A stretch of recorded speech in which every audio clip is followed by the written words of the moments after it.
Es algo magnífico. Está llena de emoción dinámica y varía cada vez que la ves. Es lo más grande que jamás hayas visto. Es una visión preciosa. Algo completamente distinto a todo lo que conocemos. Es muy raro ver el cielo comportarse así. Ves esas luces revoloteando en el cielo, adoptando a cada momento formas maravillosas. Es una experiencia verdaderamente cósmica. Todo el mundo debería presenciar alguna vez en su vida uno de los espectáculos luminosos más espectaculares y psicodélicos que nos ofrece la naturaleza, la aurora boreal. Debe su nombre a Aurora, la diosa romana del amanecer, y Boreas, el nombre griego del viento del norte. En el hemisferio sur se conoce como aurora austral. Mucho tiempo antes de que deslumbrase a los astrónomos, las auroras asombraron a los primeros que las presenciaron en las regiones polares. Los antiguos escandinavos la explicaron de un modo tan asombroso como el propio fenómeno. Creían que un zorro gigante causaba la aparición de la aurora boreal moviendo su cola en el cielo. Me gusta esa explicación porque no está lejos de la verdad. La aurora es un fenómeno eléctrico y cuando un zorro agita su cola, produce electricidad estática que puede provocar chispas, un fenómeno similar a la aurora. Para saber cómo se produce una aurora, hemos de comenzar hablando del Sol. El Sol no solo es nuestra fuente de luz, también es nuestra fuente de energía, y en cantidades enormes. El Sol emite un flujo constante de partículas cargadas conocido como viento solar. Una fuerza cósmica que a veces se ve intensificada por una eyección de masa coronal. El viento solar puede causar resplandores en la parte superior de la atmósfera casi en cualquier época del año, pero en ocasiones el Sol sufre estas enormes explosiones llamadas erupciones solares o eyecciones de masa coronal. Entonces llega a la Tierra casi al mismo tiempo un flujo de partículas cargadas, una gran cantidad de partículas que provoca una aurora mucho más brillante. El viento solar viaja a una velocidad de hasta 1200 kilómetros por segundo y tarda aproximadamente 2 días en alcanzar el campo magnético terrestre. A medida que el flujo de partículas recorre el campo magnético hacia los polos, excita los gases de la parte superior de la atmósfera de la Tierra y produce las luces de colores que conforman la aurora. Cuando las partículas energéticas golpean la zona superior de la atmósfera, encuentran en primer lugar el oxígeno atómico que produce la emisión de luz roja y luz verde, las más comunes en una aurora. Más abajo se encuentra el nitrógeno molecular, que si la aurora es muy intensa, produce en la parte inferior de la cortina verde un borde inferior de color púrpura. La interacción de las partículas cargadas con gases excitables produce colores brillantes. La aurora funciona en gran medida como un letrero de neón. ¿Cómo funciona un neón? Si ponemos un poco de gas noble en un tubo a una presión muy baja y después aplicamos entre 3000 o 4000 voltios y 15000, el gas se ionizará y se excitará produciendo su color característico. Los gases disponibles para un letrero de neón son el xenón, que produce un azul muy claro, el helio, una especie de color melocotón, el criptón, un gas de color plateado, el argón, que produce el color lavanda, y el neón, que es más brillante, sobre todo en una noche lluviosa. Las auroras también se ven mejor de noche, especialmente durante el invierno en las regiones polares, cuando las noches son tan largas como oscuras. Dependiendo de la cantidad de actividad solar, las auroras pueden durar unos minutos o varios días y resultar visibles no solo cerca de los polos, sino también en latitudes más bajas en ciertas ocasiones.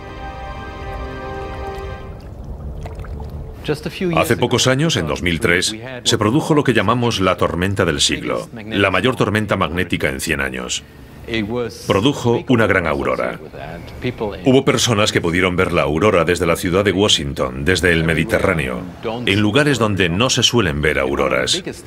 Una de las mayores tormentas conocidas se produjo a mediados del siglo XIX y produjo una aurora visible desde Hawái y otros lugares del Pacífico Sur. Es la mayor aurora de la que tenemos noticia. Las auroras pueden ser vistas incluso fuera de la Tierra. El viento solar se dispersa en todas direcciones, llegando más allá de los planetas. Júpiter y Saturno tienen campos magnéticos enormes, mayores que el nuestro, que producen auroras especialmente grandes e intensas. Pero independientemente del lugar en que sean vistas, de su duración o de su intensidad, por lo general aparecen como brillantes cortinas con pliegues o estrías que cambian constantemente. Ciertas técnicas fotográficas amplifican sus efectos. Estas características aumentan la belleza y el misterio de la aurora. Las formas de las cortinas de la aurora y el movimiento dentro de estas formas, los rizos, los bucles, las espirales y demás, son algo que no comprendemos por completo y debemos seguir investigando.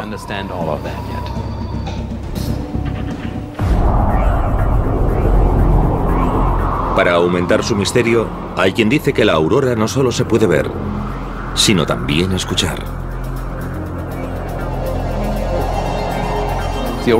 La aurora se produce a unos 100 o 150 kilómetros de altura y el sonido tardaría varios minutos en llegar hasta nosotros antes de que pudiésemos oírlo. Sin embargo, hay quien dice escuchar su sonido al mismo tiempo que ve la aurora.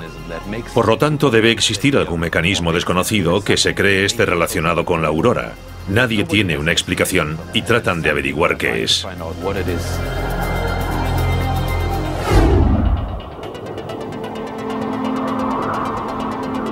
Las auroras no suponen en sí mismas una amenaza para los seres humanos. Pero el aumento de la actividad solar asociada con ellas puede generar alrededor de 1 millón de megavatios de electricidad que causan otro tipo de problemas, como cortes en las redes eléctricas.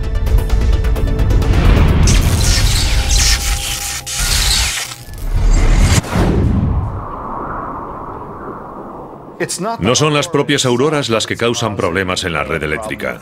Son las partículas cargadas que llegan desde el Sol las que causan daños e interferencias en la red eléctrica. No es en absoluto lo mismo. Ese aumento de la actividad y el movimiento de las partículas cargadas eléctricamente que dan lugar a las auroras también interactúa con cualquier otra cosa que tenga asociado un campo magnético o eléctrico. Esas partículas cargadas alteran las redes eléctricas, los electrodomésticos, los satélites, la cobertura de la telefonía móvil. Cualquier cosa que necesite campos eléctricos y magnéticos para funcionar se verá afectado al mismo tiempo que se producen las auroras. El ruido estático en su aparato de radio, las interferencias en la pantalla de su televisor, una llamada imposible de realizar, o incluso un apagón como el que en 1989 afectó a la ciudad de Quebec, en Canadá, podrían ser contundentes recordatorios del humilde lugar que ocupa la Tierra en el sistema solar.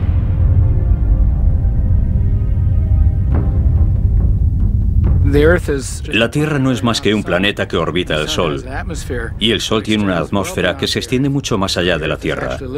Por lo tanto, la Tierra está situada en la zona exterior de la atmósfera solar. Las variaciones en esta zona afectan a la Tierra y a los sistemas tecnológicos de los que dependemos. A pesar de no ser más que un efecto secundario de la interacción del Sol con la Tierra, las auroras pueden aportar información sobre el cosmos.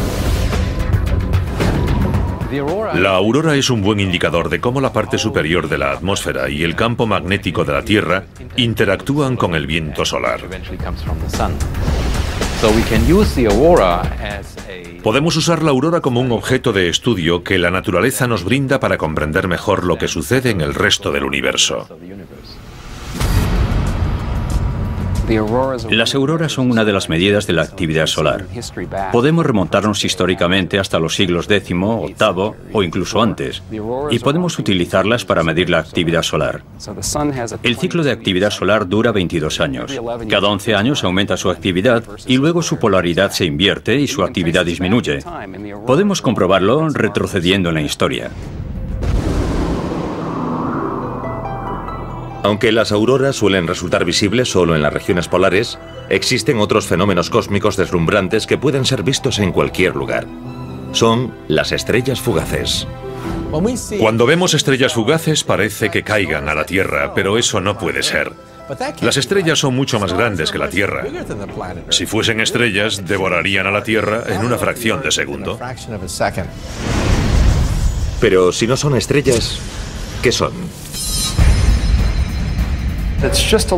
Son guijarros diminutos como granos de arena del espacio exterior que atraviesan nuestra atmósfera y chocan con las moléculas y los átomos provocando un resplandor. No son estrellas ni nada remotamente parecido. Estos brillantes guijarros suelen recibir el nombre de meteoros. La mayoría se queman en la atmósfera. Algunos, si son lo bastante grandes, pueden recorrer toda la atmósfera y llegar a la Tierra.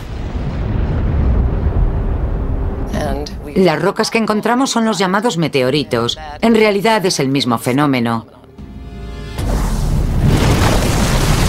Los guijarros y las partículas de polvo que conforman los meteoros son restos de la formación de nuestro sistema solar.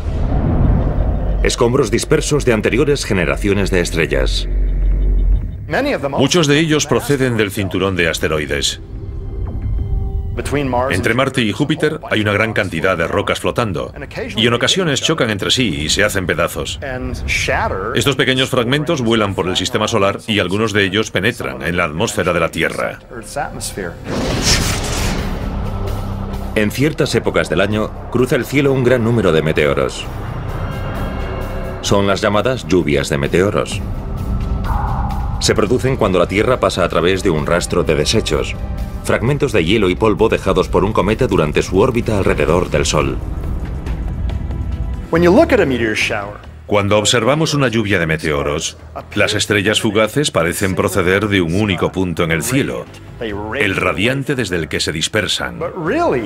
Pero en realidad esos pequeños fragmentos de hielo y rocas que componen los meteoros viajan en grupo siguiendo trayectorias prácticamente paralelas a través del espacio. No se dispersan desde un único punto. Lo parece por nuestra perspectiva, por el hecho de que los observamos desde una gran distancia, y parecen provenir del mismo punto de fuga. Lo mismo sucede cuando observamos este pasillo. Las paredes son paralelas entre sí. El techo es paralelo al suelo. Las líneas de intersección entre el suelo y la pared y el techo y la pared son paralelas entre sí. Pero todo parece converger al fondo del pasillo. Proceden de un punto de fuga debido a la perspectiva. Lo mismo sucede con los meteoritos. Todas las partículas viajan en paralelo, pero parecen proceder del radiante debido a la perspectiva. Las lluvias de meteoros llevan el nombre de las constelaciones de las que parecen proceder, aunque no tienen nada que ver con las estrellas de esas constelaciones. La lluvia de las Leónidas debe su nombre a la constelación de Leo, y son algunas de las más brillantes que se recuerdan. Según algunos testimonios, durante la lluvia de 1833 se avistaron hasta 200.000 meteoros cada hora. Algunos testigos pensaron que el fin del mundo había llegado. Pero en cierto modo no era más que el comienzo. En los últimos años se han descubierto nuevos fenómenos cósmicos aún más deslumbrantes que las lluvias de meteoros. Emiten brillantes colores a una velocidad asombrosa. Un parpadeo y habrán desaparecido, pero ahora podremos verlos.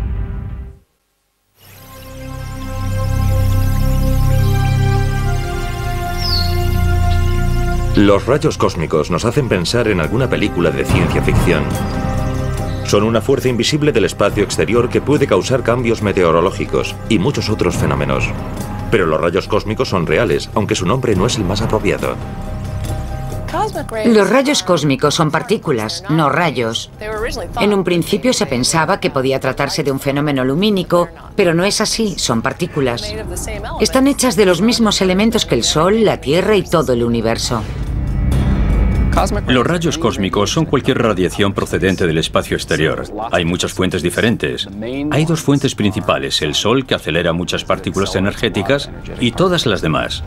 Otras estrellas, las galaxias, los agujeros negros, las estrellas de neutrones.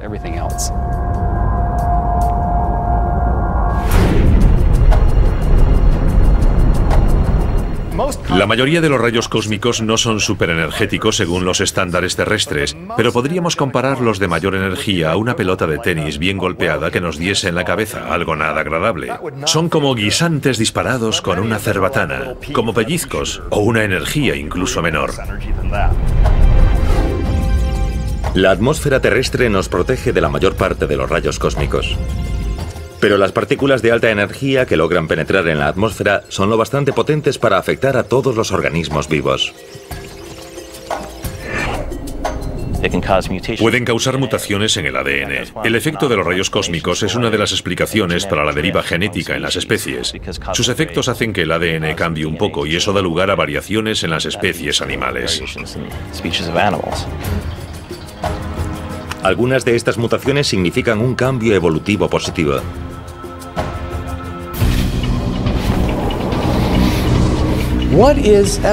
La evolución se basa en la idea de que nuestros genes pueden cambiar ligeramente de una generación a otra, haciendo que nos adaptemos a los cambios en el planeta Tierra. La radiación cósmica cae sobre nosotros incluso en estos momentos, y eso significa que nuestros genes están siendo modificados continuamente por los efectos de las partículas subatómicas. Así podemos adaptarnos a las condiciones cambiantes porque los rayos cósmicos nos dan nuevas oportunidades al modificar nuestra composición genética. Los rayos cósmicos también pueden causar mutaciones dañinas que pueden provocar el cáncer. La buena noticia es que a pesar de que miles de rayos cósmicos atraviesan nuestros cuerpos cada segundo, son tan pequeños que la probabilidad de que golpeen nuestro ADN, afecten a su núcleo y vuelvan a esa célula cancerosa es muy pequeña. Pero si nos encontrásemos en un entorno como el que afrontan los astronautas, con gran cantidad de radiación y muy poca protección, podríamos sufrir un cierto riesgo de resultar afectados por la radiación. Los pasajeros de vuelos transpolares también pueden sufrir el riesgo de una mayor exposición a la radiación cósmica.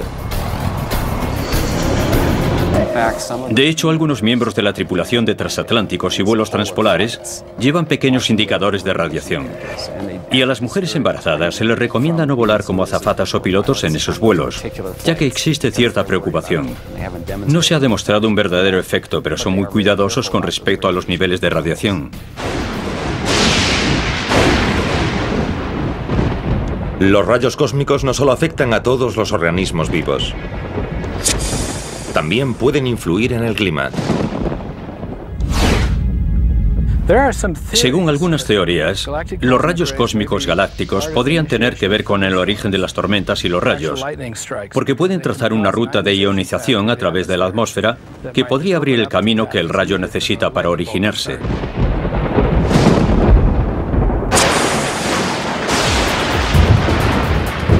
Todos hemos visto rayos durante una tormenta eléctrica, pero por aterradoras y espectaculares que puedan ser sus descargas letales, se encuentran entre los menos intensos de los denominados fenómenos luminosos transitorios que se producen en la parte superior de la atmósfera. Hemos podido verificar su existencia gracias a los avances logrados en las cámaras de vídeo de alta velocidad. Unos de ellos son los denominados sprites. Estos destellos en forma de medusa aparecen a unos 70 kilómetros sobre la superficie de la Tierra y solo duran unos milisegundos. Los sprites son unas descargas eléctricas muy interesantes que pueden medir unos 90 o 100 kilómetros de altura en algunos casos, pero además pueden aparecer a solo unos 50 kilómetros sobre la superficie de la Tierra. Producen dos corrientes de electricidad que suben y bajan. En ocasiones adquieren un tono rojizo anaranjado, causado por la excitación de las moléculas neutras de nitrógeno en la atmósfera.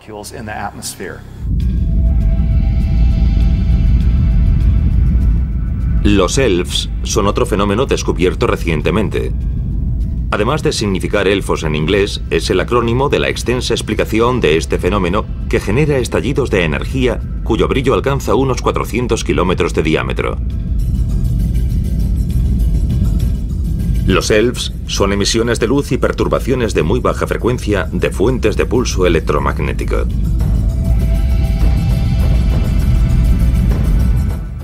Los elves son una especie de parientes de los sprites. La única diferencia entre ambos es que los elves duran menos tiempo. La única manera de ver un elf es disponer de una cámara muy sofisticada, y aún así, habría que captarlos por casualidad. Los elves no resultan visibles a simple vista porque son unos estallidos energéticos muy breves.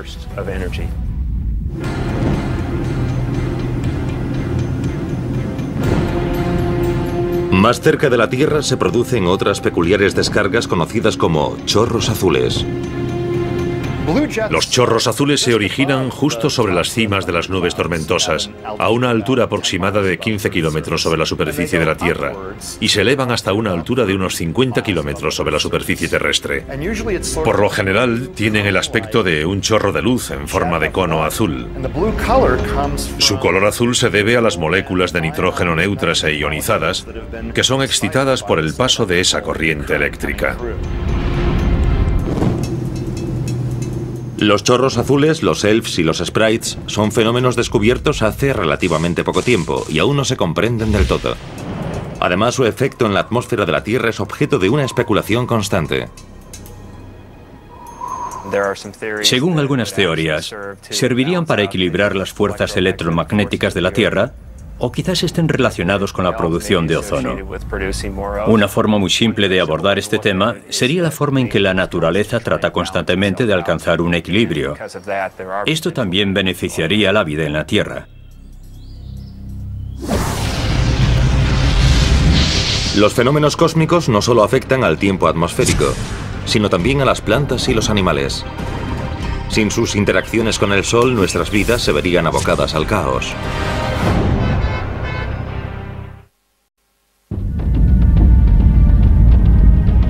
El Sol actúa como la alarma de un reloj cósmico que regulase nuestras vidas. Medimos nuestros días según los amaneceres y las puestas de sol. Lo mismo sucede con las plantas. Tanto la flor más delicada como el árbol más alto dependen de que esta fuerza cósmica les indique qué deben hacer. Un gran ejemplo de ello es la floración. Hay plantas de día corto y plantas de día largo. Las de día largo pueden detectar una cantidad mayor de horas de sol. Eso sucede en primavera. Las plantas de día corto perciben la disminución de horas de sol cerca del invierno. Los crisantemos, por ejemplo, son plantas de día corto. Florecen en otoño. Las petunias y las caléndulas son plantas de día largo. Florecen cuando las horas de luz aumentan.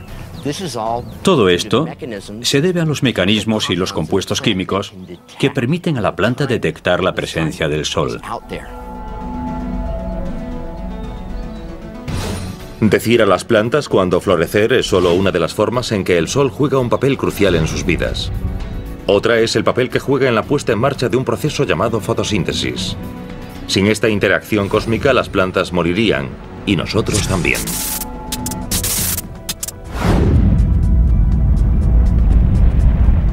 La fotosíntesis funciona igual que las placas solares. La planta absorbe energía del sol y la convierte en una forma de energía que puede utilizar para crecer.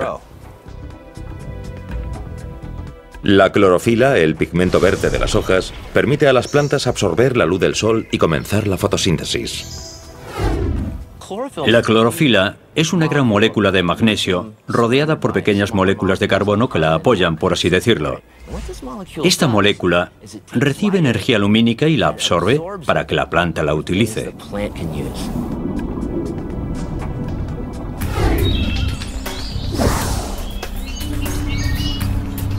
La fotosíntesis desencadena un complejo proceso que hace que las plantas combinen dióxido de carbono y agua para obtener el azúcar que a su vez se convertirá en almidón, grasas y proteínas, los alimentos que nosotros comemos.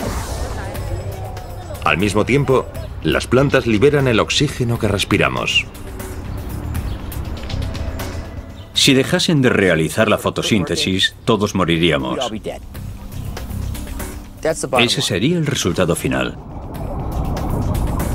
Eso incluye a los animales. Al igual que nosotros, dependen del sol para obtener alimento, regular sus vidas y quizá orientarse por su mundo.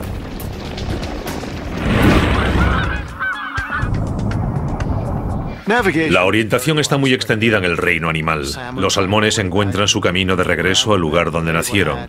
Las grandes migraciones de los renos, las enormes migraciones de ciertos herbívoros africanos. Hay insectos que migran. La mariposa monarca es un ejemplo espectacular. Los adultos que nacen aquí en Ítaca van a pasar el invierno a México y después regresan. Hay muchos ejemplos y ni en un solo caso comprendemos plenamente las indicaciones que utilizan para realizar estos largos viajes.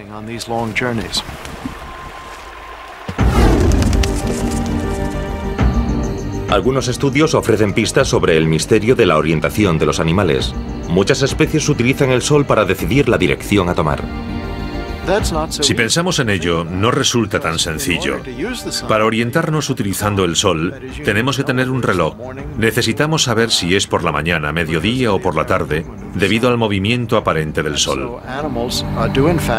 De hecho, los animales disponen de un reloj biológico que les dice qué momento del día es.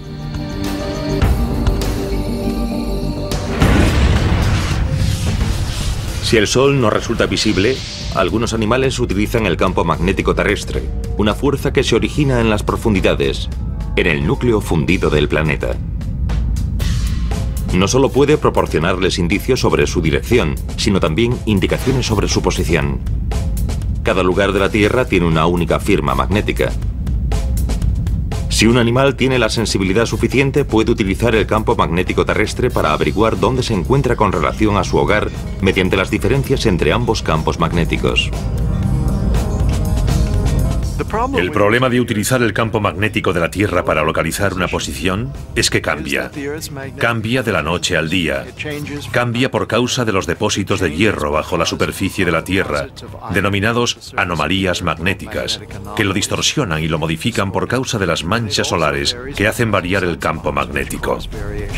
Todo esto hace que sea relativamente confuso y, sin embargo, según parece, muchos animales son capaces de utilizarlo para encontrar su camino.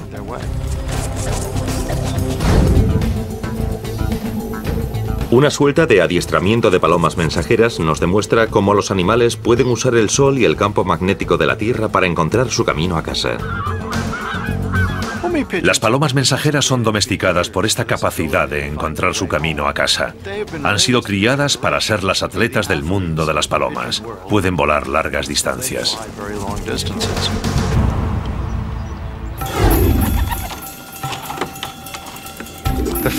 El primer paso de la suelta de palomas es ir al palomar y seleccionar las palomas a utilizar durante la suelta de entrenamiento del día. He de asegurarme de que todas las palomas estén en buena condición física, que sus plumas estén en perfecto estado y parezcan querer volar. Selecciono esas palomas y las introduzco en una cesta, una pequeña caja que utilizamos para transportarlas desde el palomar hasta el punto de suelta. El siguiente paso es la suelta de las palomas. Lo hacemos en un campo sin árboles alrededor y que sea una zona abierta.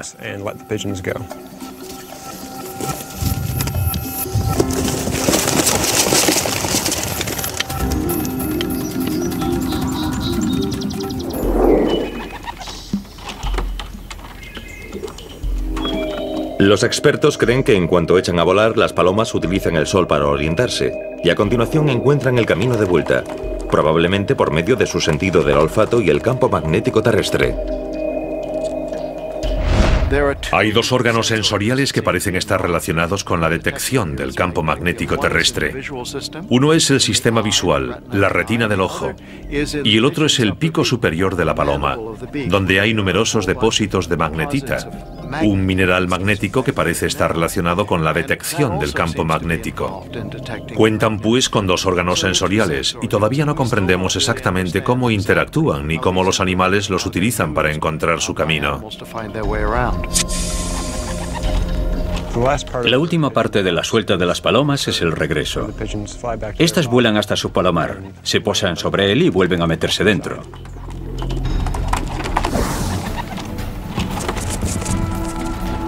Una sencilla suelta de palomas puede demostrar, pero no explicar por completo, cómo los animales utilizan el cosmos para orientarse. Un misterio que quizá nunca logremos resolver totalmente. Resulta muy complicado porque los animales utilizan varias técnicas diferentes. Y cuando utilizamos el clásico método de complicarles las cosas, como impedir que vean el sol, pasan a utilizar el campo magnético de la Tierra. Disponen de varias herramientas en su arsenal, lo mismo que hacemos nosotros para encontrar nuestro camino, y eso hace que sea muy complicado averiguar exactamente lo que está sucediendo mediante estos experimentos. Al igual que sucede con el campo magnético, hay otro fenómeno cósmico que afecta a la vida en la Tierra de un modo misterioso. Se oculta a plena luz del día, pero no hay forma de ocultarse de él. Si uno lo ignora, puede quemarse o algo peor.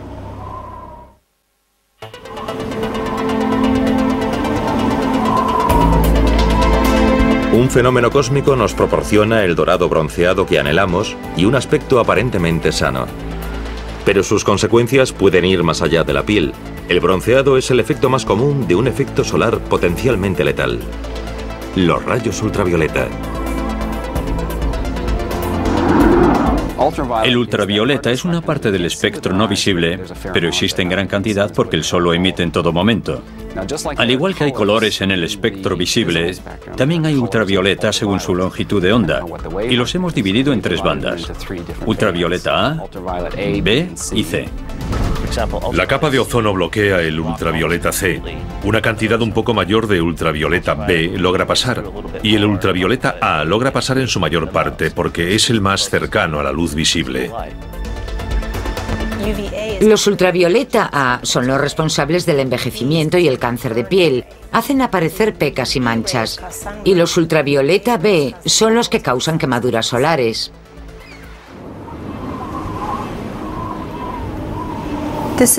Este es un esquema de una sección transversal de la piel. Desde el exterior, la luz ultravioleta B penetra superficialmente en la piel y causa quemaduras solares que dañan estas células que componen la piel.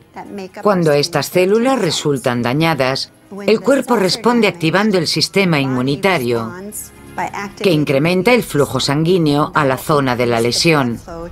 Y a continuación, activa las células inmunitarias para producir pequeñas moléculas que producen una inflamación.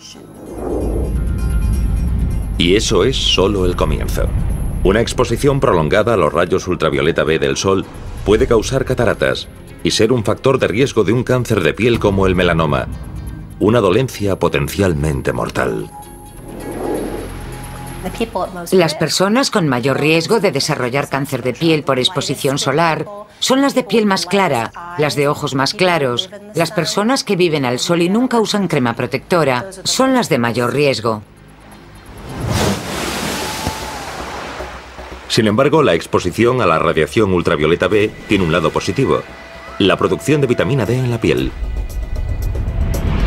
Se puede producir aplicando radiación ultravioleta a una molécula que se encuentra en la piel para convertirla en vitamina D, necesaria para que los huesos estén sanos, para mantener el nivel de calcio y un metabolismo adecuado. Pero también podemos conseguir esa vitamina D de alimentos enriquecidos y complementos vitamínicos. No dependemos de la radiación ultravioleta. Mientras que la radiación ultravioleta B interactúa con la capa superficial de la piel, los rayos ultravioleta A penetran más profundamente, añadiendo un nuevo riesgo a la exposición al sol. Los ultravioleta A o rayos UVA alcanzan una capa más profunda de la piel, causando fotoenvejecimiento y daños en el colágeno por el aumento de enzimas. Estas fragmentan el colágeno y las fibras elásticas de la dermis, que hacen que nuestra piel esté joven, firme y saludable.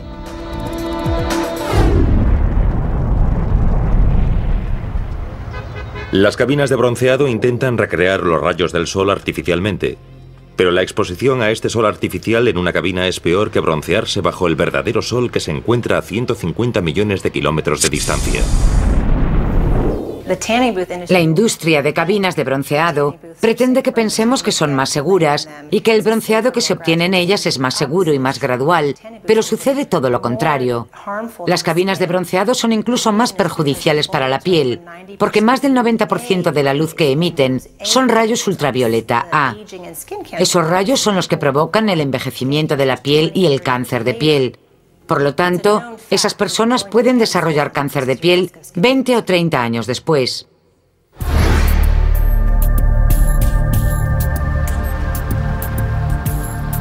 Mucha gente piensa también que las cremas de protección solar normales las protegen del cáncer de piel y el envejecimiento prematuro. No es cierto. Ni siquiera las cremas con un factor de protección solar elevado previenen estos efectos nocivos del sol. El factor de protección solar mide cuánto tiempo se puede estar bajo el sol sin quemarse. Por lo tanto, solo mide la protección para los rayos ultravioleta B, no para los rayos ultravioleta A.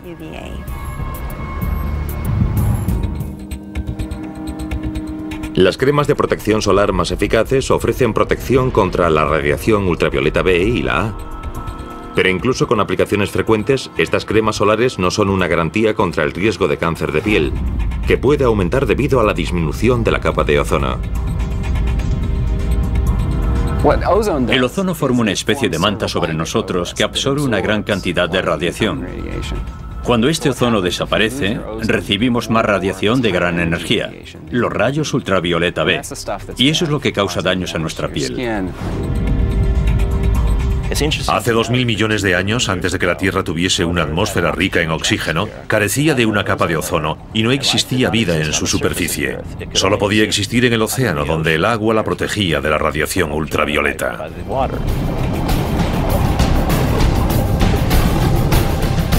Aunque la luz ultravioleta es invisible y sus efectos pueden causarnos daños, la luz visible del sol es la fuente del que podría ser el más hermoso de todos los efectos cósmicos.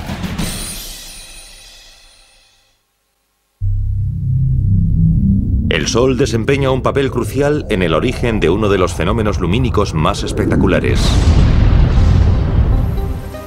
el arco iris. El arco iris se forma cuando la luz solar, que nosotros denominamos luz blanca, pasa a través de las gotas esféricas que suelen componer la lluvia. La luz se dispersa o se propaga, formando un arco iris de colores, porque la luz se curva al pasar a través de la gota en función de su color o longitud de onda. El rojo es uno de los extremos. Su longitud de onda es larga. El azul es otro extremo. Su longitud de onda es corta. Hay otros colores, otras longitudes de onda entre ambas, que son refractados en diferentes ángulos. Por eso vemos ese espectro lumínico, porque el cambio entre las longitudes es continuo entre la más corta y la más larga. Podemos explicar un arco iris utilizando un prisma.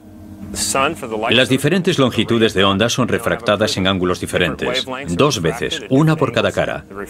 Y así podremos ver un arco iris producido por su separación, que va del color rojo hasta el color azul. Las diferentes longitudes de onda de la luz refractada o curvada en ángulos diferentes explican por qué los colores del arco iris aparecen en el orden en que lo hacen y en forma de arco.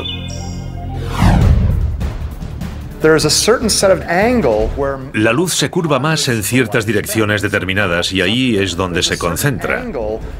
En cierto ángulo vemos más rayos que en los demás, porque dependiendo del ángulo de incidencia de la luz solar, tienden a acumularse más rayos en ese ángulo en particular. Ese ángulo es de 42 grados desde el denominado punto antisolar, un curioso término astronómico para designar la sombra de nuestra cabeza. En ese ángulo, la luz llega con mayor intensidad y es donde aparece el arco iris. Sin embargo, a 42 grados de la propia cabeza no es lo mismo que a 42 grados de la sombra de la cabeza de otra persona. Esto significa que dos personas nunca ven exactamente el mismo arco iris. En ocasiones, si se tiene bastante suerte o uno se sitúa en el ángulo apropiado, podrá ver un arco iris secundario.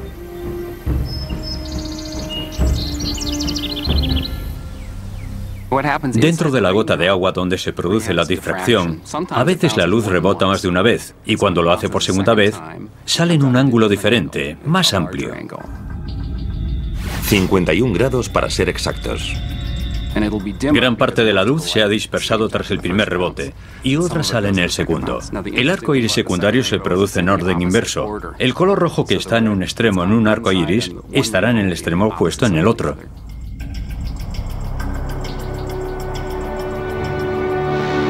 Un arco iris, ya sea individual o doble, no aparece en un punto fijo del cielo.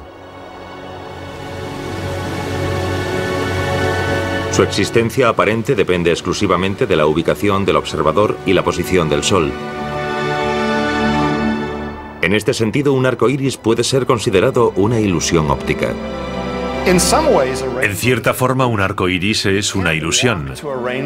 No se puede ir hasta un arco iris y tocarlo o levantarlo. Siempre se mantiene a la misma distancia del observador, porque el arco iris es en realidad un conjunto de rayos de luz que se acercan hacia el ojo desde una serie de ángulos. Y mientras haya gotas de agua en esas direcciones, veremos un arco iris. Pero si uno se acerca a esas gotas, habrá cambiado el ángulo y el arco iris desaparecerá. En ese sentido, un arco iris sí es una ilusión.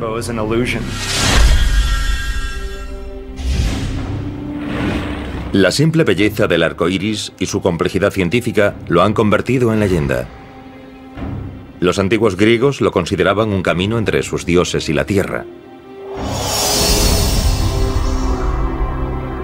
Del duende irlandés Leprechaun se decía que escondía una olla de oro al final de un arco iris, un lugar imposible de alcanzar.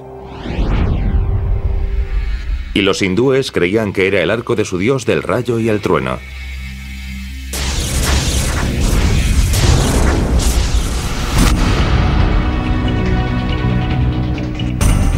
La belleza de un arco iris, la complejidad de la fotosíntesis, el efecto de los rayos ultravioleta, la emoción producida por una aurora.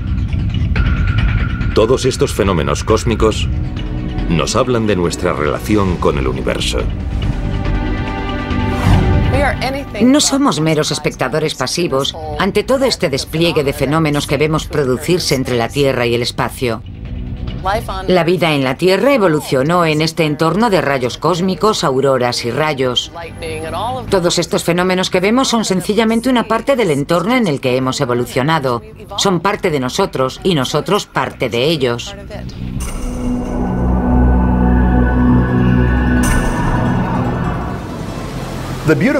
Los hermosos fenómenos atmosféricos que vemos, el arco iris, las auroras y los meteoros que pasan volando, además de los efectos potencialmente dañinos como la radiación ultravioleta del Sol, nos demuestran que la Tierra no es una simple esfera aislada del resto del universo, no. Somos parte de todo ello, y eso hace que la Tierra sea aún más hermosa.